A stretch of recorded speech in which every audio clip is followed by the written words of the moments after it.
Thanks for inviting us in. It's 11 o'clock. Bitter cold returns to central Indiana right now. Some areas, in fact, back into the single digits. Angela's monitoring it all for us tonight at 11. And we've got a chance for flurries on Friday? Yes, a few flurries this time tomorrow and just the beginning of a weekend weather system, Scott, that will bring us more rain and more snow chances. Let's get you outside, ready or not. We're down into the single digits in Lafayette and Kokomo at 9 degrees. We have 14 right now in Indianapolis and Muncie, Greencastle as well, and currently 16 in Bloomington. Still enough of a wind to bring those wind chills into the single digits, if not sub-zero. It feels like 4 below in Kokomo. The current wind chill in Indianapolis is 2, feeling like 3 in Muncie, 6 in Richmond. Actual air temperatures for most of us in the range of 5 to 10 degrees. The good news for the Friday morning drive, it will be dry under clear skies, but this time tomorrow, chance of a few flurries to end Valentine's Day. Angela, thanks so much. Now, we've got dangerous cold snow and rain chances in the extended forecast, so make sure you've got our WTHR weather app on your phone. You can check the interactive radar, the current temps, and our weather blog. You can do that anytime, so go get that before you fall asleep. It's a free download. You can get it in the App Store. Thank you. And now tonight, our big story coming out of Mooresville High School, where a student is now charged with trying to plot what authorities are saying was a mass shooting. And our Logan Gay spent tonight in Mooresville looking through this. So Logan, tell us what you've learned. Scott, students, parents, and law enforcement are thankful this did not end in violence, but many people are still in shock that it went as far as it did. 18-year-old Mooresville High School student Trinity Shockley is being held in the Morgan County Jail without bond. Mooresville Police Chief Kerry Buckner says Shockley was allegedly planning a mass shooting at Mooresville High School on Valentine's Day. Now Shockley charged with 1 count of conspiracy to commit murder and 2 counts of intimidation, threat to commit terrorism. Shockley was arrested on Tuesday. Nothing ever happens in Mooresville. It's a small town, but to think that somebody was plotting to hurt a lot of individuals, kids, I mean, future leaders of this country or whoever, is pretty disturbing. According to court documents, Shockley sent messages to people on social media that said, "I've been planning this for a year," and shared a photo of 10 AR-15 magazines. The allegation shocking the suspect's classmates. I haven't read all the details, but hearing all that what she said, yeah, it's pretty crazy and freaked me out a lot. I feel safer now that she's not here, but then again, the threat of someone else doing it and or someone that was has the same ideas of her that's always a fear going to school. During the investigation, detectives say they found evidence in Shockley's room that suggests the suspect may have had some kind of infatuation with school shooters. Detectives say they also found 3 notebooks in Shockley's backpack with the following excerpts. "I want to hurt others.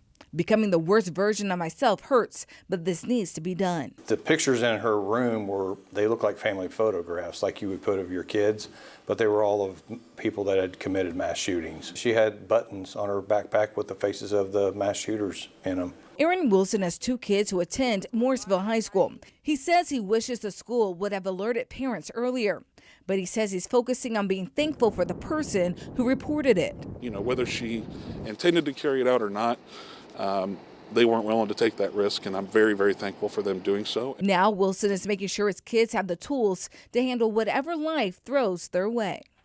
But, you know, I also do believe that it's our job to not hide in fear. It's our job to walk through adversity and know that these things happen in our world, and we can't hide behind them. We have to keep pushing forward, and just it's a valuable lesson for them to learn at a young age. According to court documents, when Shockley spoke with a detective at the Mooresville Police Department, Shockley allegedly said it was a joke and Shockley would never do that and does not have access to a gun.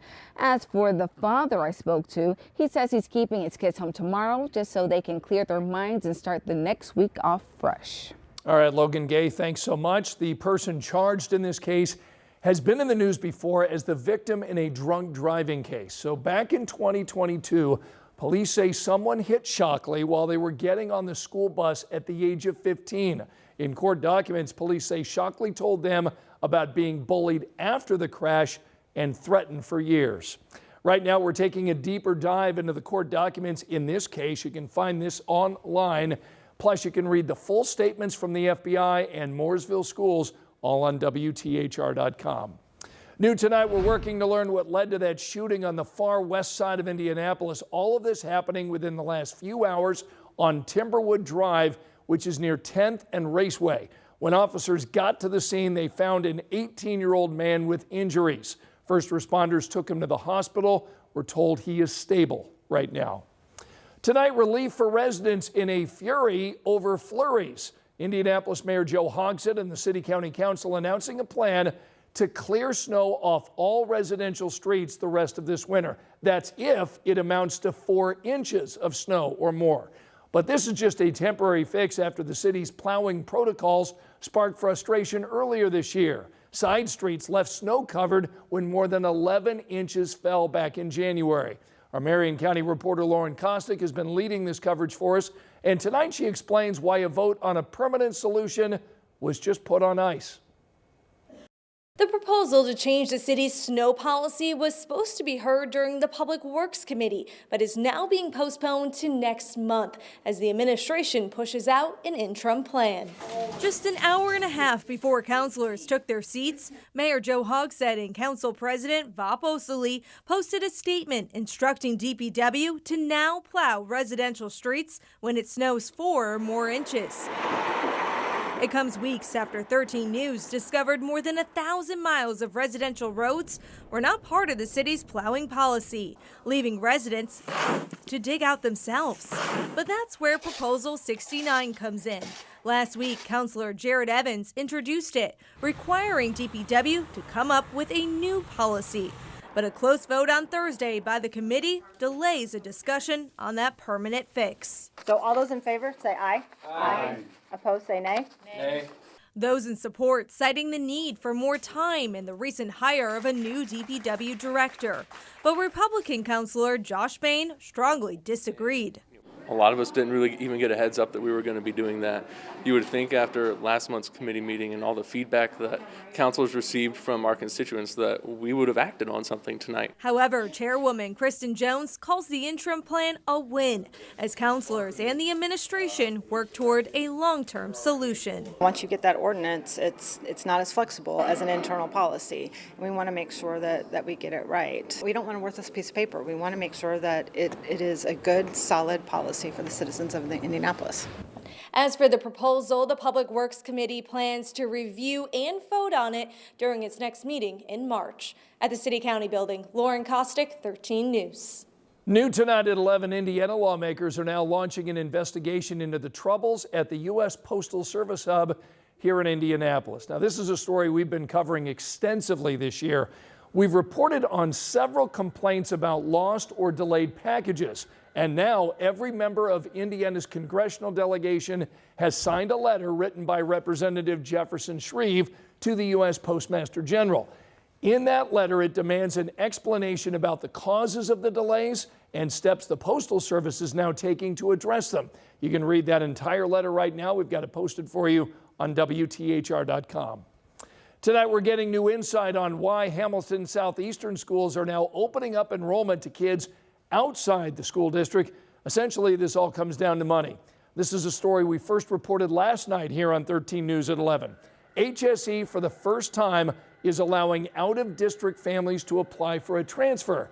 The superintendent says they are seeing fewer students, and that means less funding. He says that they can add about 850 kids. Now, if they don't fill those spots, it could mean laying off 24 teachers. And we've invested a lot of time and energy, and they're very, very good teachers, very good educators, and we want to keep them and retain them. Now, it would cost about $6,800 per student, and there are certain qualifications like good attendance and good behavior. Parents would need to provide their own transportation.